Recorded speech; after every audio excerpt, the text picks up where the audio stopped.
Salut!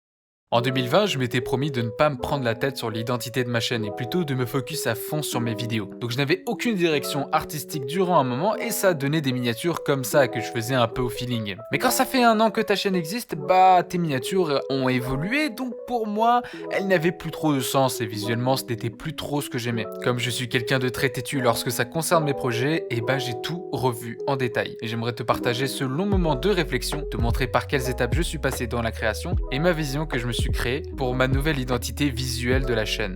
Alors quand on parle d'identité visuelle, ça concerne le visuel sur ma chaîne lorsqu'on clique dessus, donc bannière, logo, titre et miniature. Il fallait que je me pose et que je visualise mes précédentes maquettes. Quand je vous disais que vraiment je ne me prenais pas la tête, voici à quoi ressemblait ma première bannière et mon premier logo. Merci Google Images. Après j'ai donné plus d'importance à YouTube dans ma vie, donc j'ai concocté ça, toujours dans la simplicité, mais ça faisait le taf. Puis entre temps, on a eu le droit à cette bannière qui était cohérente avec mes miniatures récentes, avec aussi quelques projets de logo qui n'ont jamais abouti. Et du côté de mes miniatures, elles étaient très colorées, ce qui me permettait de m'exercer au jeu de couleurs et sortir de ma zone de confort, parce que j'adore le monochrome. Mais par contre, l'impact qu'elle pouvait avoir avait été mal exploité, parfois pas de double titre, pas assez attirante, enfin bref. Mais j'en étais fier, attention.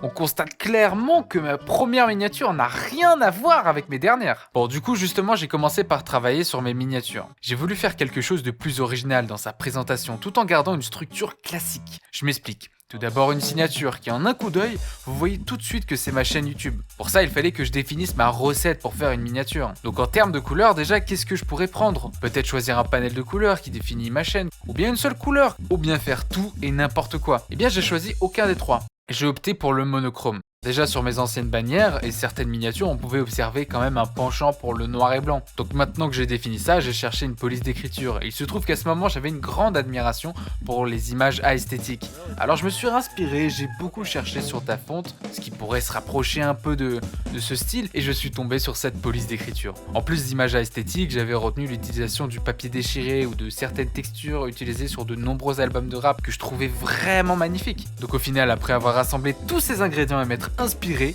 j'ai fait cette miniature. Bon, voilà, je voyais pas trop toutes mes miniatures comme ça, à vrai dire. C'est joli, mais c'est un peu trop surchargé. Je n'ai même pas utilisé la bonne police et je sentais qu'il manquait quelque chose pour qu'un viewer assimile la miniature à ma chaîne YouTube. Donc il se trouve que j'ai une tablette graphique qui traînait dans ma chambre, alors je commence à la prendre, je la branche et je me munis de mon stylet pour faire quelques formes et faire quelques petits dessins pour tester. Après quelques moments, à force de m'habituer, j'ai eu quelques idées et je me suis dit que je pouvais en fait appliquer cette technique sur mes miniatures, mon logo et ma bannière. Alors du coup, ça donne quoi? J'ai laissé un peu de côté la réalisation de mes miniatures et j'ai préféré commencer par mon logo. Alors j'ai fait un visage et je m'en suis contenté. J'aimais bien la technique, les possibilités qui s'offrent à moi. Alors j'ai continué sur cette avancée. Mais il me fallait un logo plus symbolique à mes yeux. J'ai pris une image qui correspondait à ce que j'avais en tête. Je n'avais qu'à dessiner par-dessus, retoucher tout ce qu'il fallait et bim! Voilà que maintenant j'ai fait un logo avec un vrai message, quelque chose qui a du sens pour moi.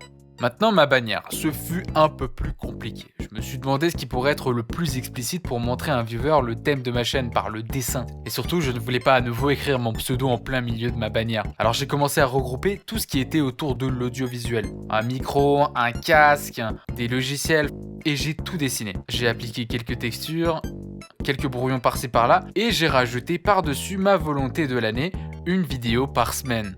Très fier, je me relance dans les miniatures. Après la réalisation de ma bannière et de mon logo, j'ai su que l'aspect dessiné et noir et blanc allait être la signature de ma chaîne en fait. Ça allait donner toute l'identité visuelle.